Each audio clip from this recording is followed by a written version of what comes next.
Well, hello and welcome back. Today is a very special day because yesterday we got a brand new Gallery of Magick book. Damon Brand's new book, Success Magic, The Hidden Power of Enochian Rituals, dropped yesterday. And I know that a lot of people are going to dive right into this thing, and so I wanted to be here with a video to help you along. So what we're going to do today is mainly focus on the first ritual.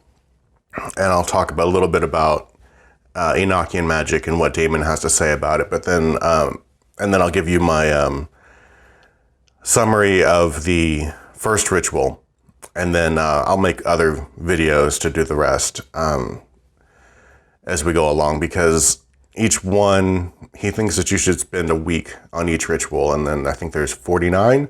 So, the better part of a year.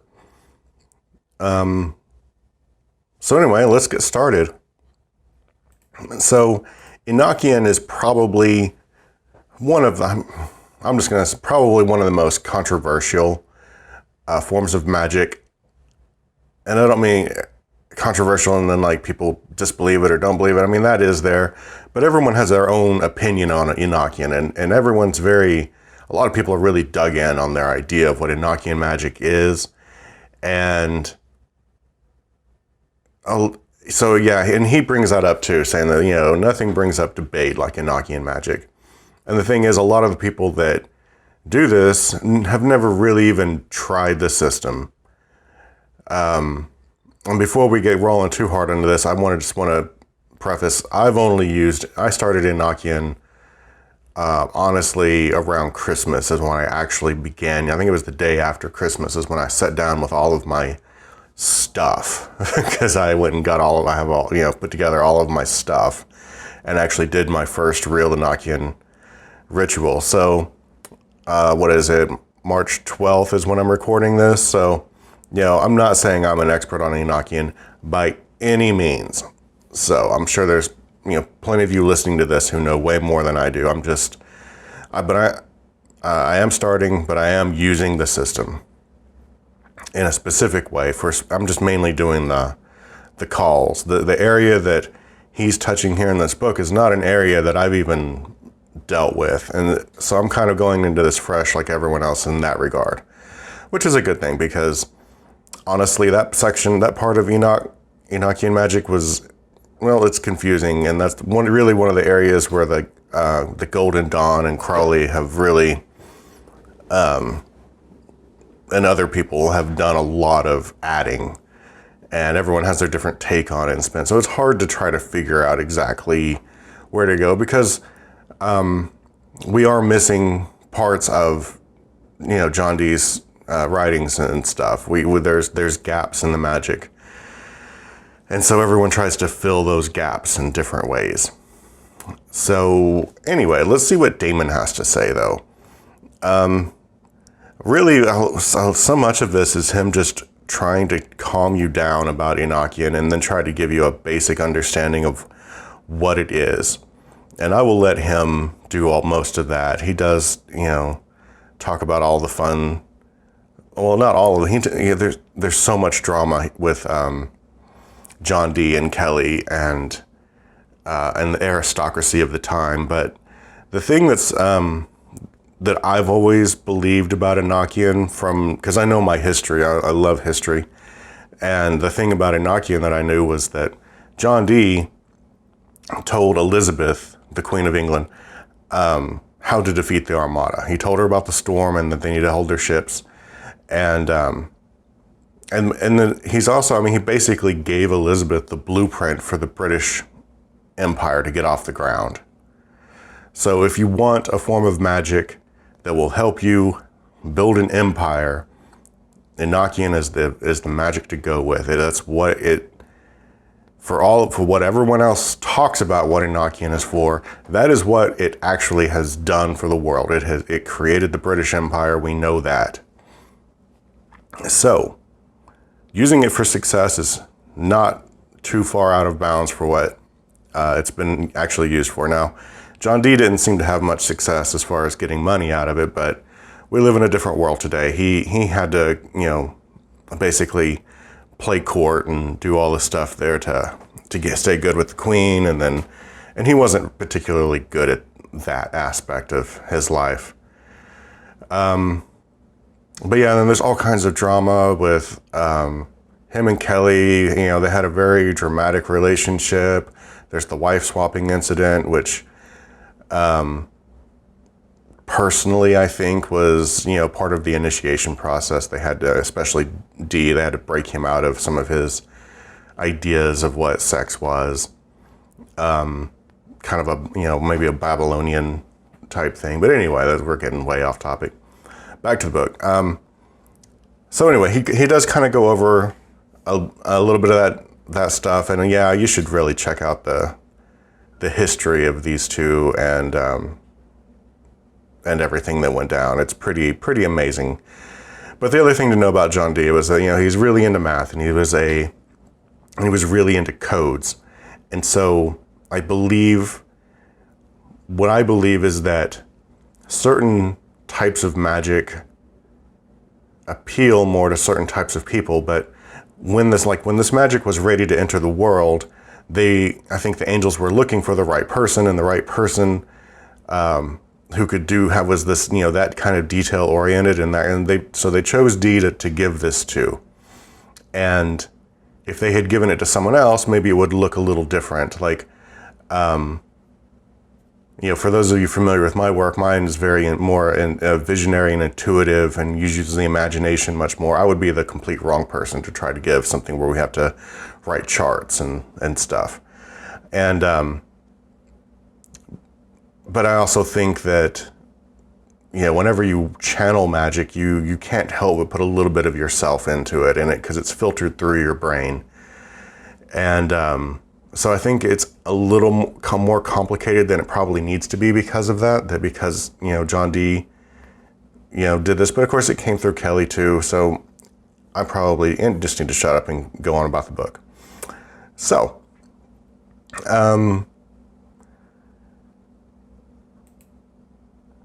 he kind of talks about, well, let's talk about the process here. What he's got.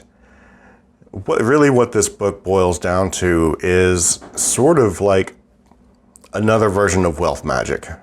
And that's why he puts Enochian, he says it's in the subtitle and not in the title, because he's not trying to give us a practical book of Enochian magic. He's using Enochian to give us the magic that will make us successful.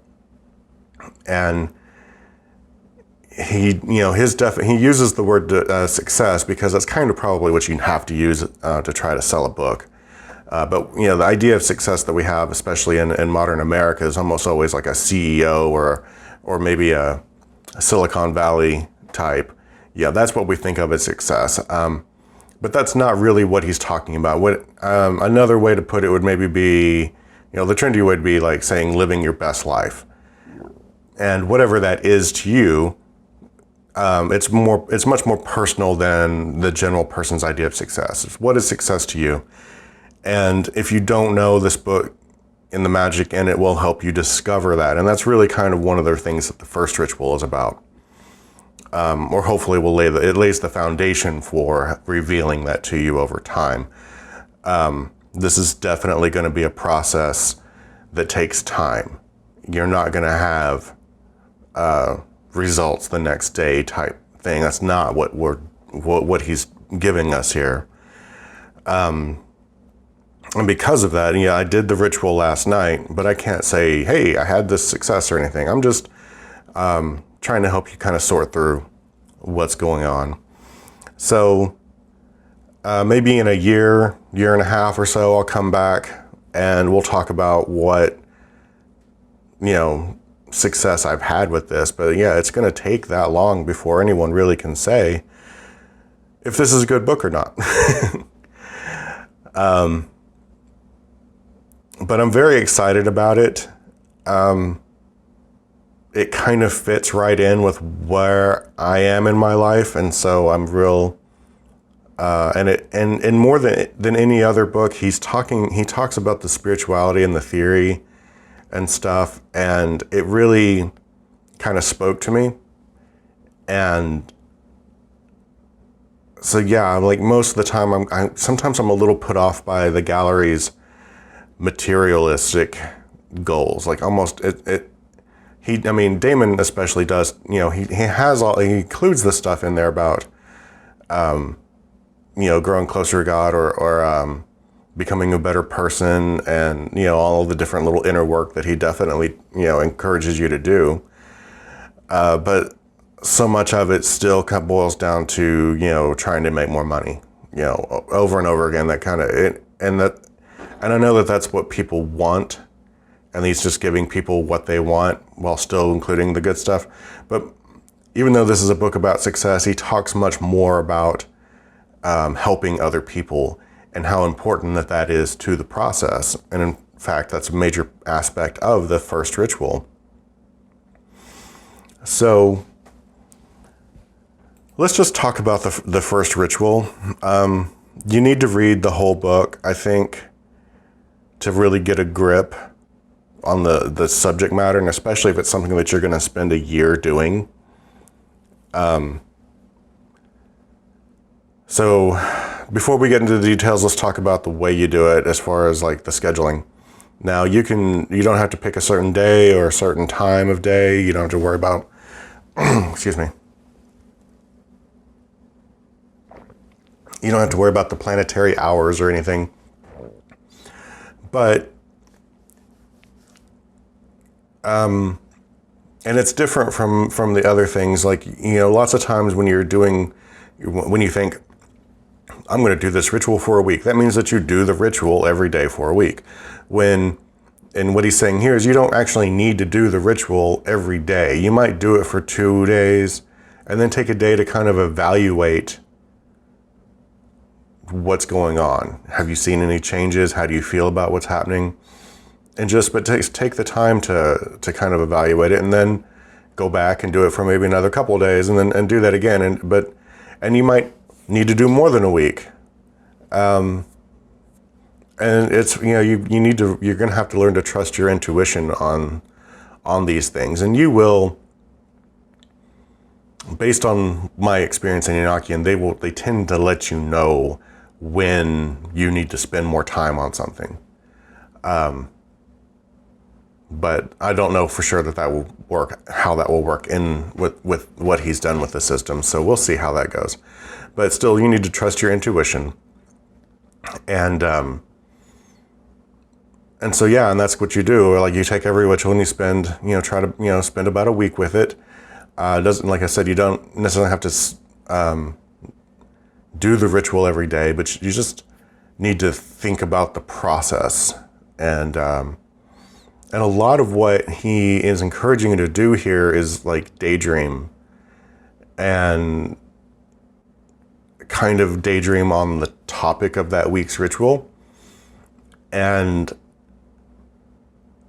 I'm trying to figure out how to say that the best, but it's, you're just trying to, unlike, a lot of these rituals, he's always like, in other books, are like, don't think about the ritual. After you've completed it, put it aside and try not to think about it, and don't give in to the lust for results.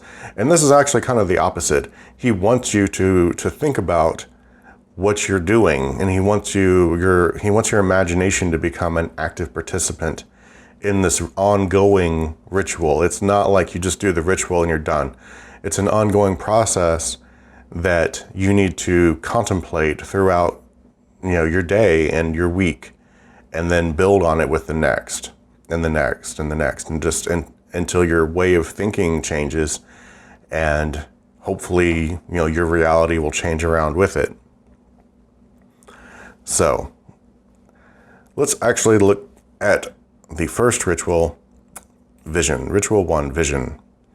So the purpose of this ritual, because it can get lost. It's a very long chapter for as simple as the ritual is, which is really why I decided I needed to make a video explaining some of this.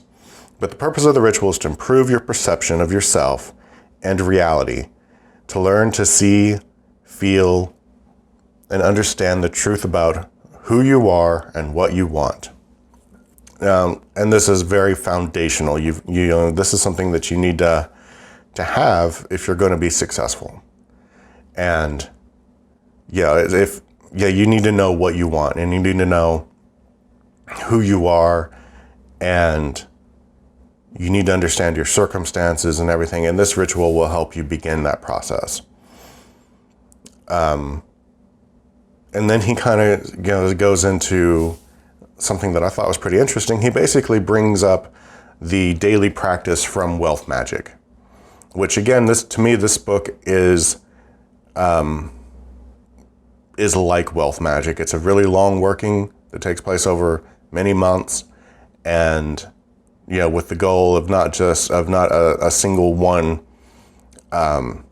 thing like most rituals are, but it's this whole process of bringing success or wealth, and so yeah, there's some similarities in the overall goal, and I think that's kind of why he brings in this the same daily practice. And so he doesn't explain it exactly the same way, but basically it kind of is that you look at something beautiful and you appreciate it. In the Wealth Magic book, it's you look at something beautiful and you try to connect with that experience, and you ask yourself, why am I so wealthy? How did I become so wealthy? And you're trying to get yourself to recognize that just living in such a beautiful world is wealth in itself. And he talks about how a lot of people say that, nature and being able to go out and appreciate nature will connect you to the divine. And he's saying that really it's being able to see beauty and fascination in everything around you, or being able to see, how beautiful things are. And then by doing that, that connects us to magic on a very deep and powerful way. And so you need to do this like every day, but it's actually a part of the ritual. So, but you need to do it, get into the practice of doing it, and just, take a moment to find something beautiful. He talks about putting your phone down and looking around, and there's beauty in just all around you, and just, it can be in the craftsmanship of a chair you're sitting in, or obviously anything out in nature, or art, music. There's so much beauty in the world, and you just need to be able to stop for a moment and see it. The other important thing that we have to talk about with Enochian is the language and the pronunciation of the language. And the way I've always done it and heard is that you just do it. You figure it out for yourself is the best way. It may not be perfect, and he uses a good example of like, you're trying to say a certain thing, but then someone else might say it slightly different, or someone else might have an accent, or someone might have a really thick accent, but the meaning still comes across in all of these different ways. And so it's the same with this. You may have the worst Enochian accent in the world, but the angels will still understand you. And another important thing is he does say that this needs to be done aloud. And actually speaking the words is power. And that's where a lot of the power comes from. So you do need to try to do it out loud as best you can, wherever you are. Just try to, go to the bathroom or something if that's what you've got to do. But even better, you can go out in the backyard, or, someplace out in nature, do what you got to do. But yeah, with the pronunciation, just, he does give you a pronunciation guide, and, you can roll with it, or you can just try to go do it your own way. Like I said, Enochian and pronunciation have been a thing. I think the Golden Dawn came up with this whole way of adding vowels that is weird, and I don't understand it. And I don't know why you would do it. But, if you want to do it that way, then by all means, do it that way. So, The ritual itself is very simple. You find a comfortable place. You can be sitting or standing. You don't have to face any certain direction or anything. And you do the daily practice. Vary, and you think about. You can look at something around you. You can think about something that you've seen recently. But you look for the beauty, and you open yourself to the experience of beauty. And then you look at the sigil, and there's no particular way that you need to gaze at it. You don't need to try to do see the stars behind it or imagine them on fire or anything like that. You look at it. It even says look at the white rather than on the black and the letters and stuff, and you kind of see it as a light coming through. And then just know that the sigil is a gateway to the angels. And then you speak the words. And again, you just, say it the best you can. And then when you finish, come to the end of the line, you look back at the sigil for a moment. So just glance at the sigil and then go read the next line. And then glance at the sigil, read the next line. And then as you do this, you may notice energy building. That's one of the things that Enochian is kind of known for, is that just even reading these words will create an energy. And so it shouldn't be very hard to feel it. Some people are going to have trouble with that. And I'm sure that as you go along, you'll get better at it. So don't worry if you don't feel something. Everyone has different gifts. You'll figure it out. So you build up this energy, and then rather than try to keep it for yourself, you give it to the world. And you use your imagination to imagine giving this energy to the world, and you make a hand gesture, of giving, as though you're giving, and that'll help your imagination. And he has a really good metaphor that I like. He talks about how the satisfaction that you get from cooking a big meal for a bunch of people. And so that's kind of what you're doing here. Kind of imagine, you're doing this magic not just for yourself, you're doing it for the world.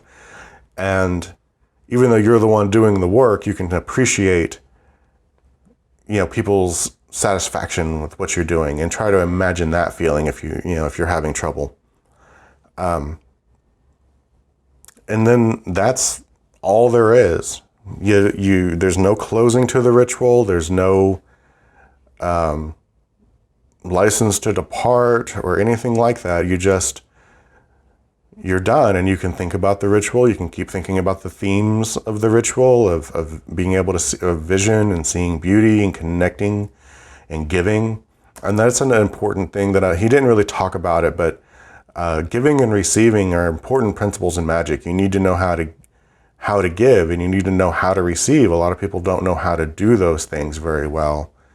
And this whole process, I think, is about opening you, to both giving and receiving, and to seeing beauty. And all of this is required to connect to magic in a really profound way. And he's just happened, and that's really what this magic is about. And he just happens to be using Enochian to do it. So that's that as far as the ritual. And again, don't get hung up on the Enochian stuff. I think the best way to handle this book, at least from my limited experience so far, is to be the dude from The Big Lebowski. And just imagine the way the dude would try to handle this ritual if he cared enough to try to do this. He's not going to worry about the way it,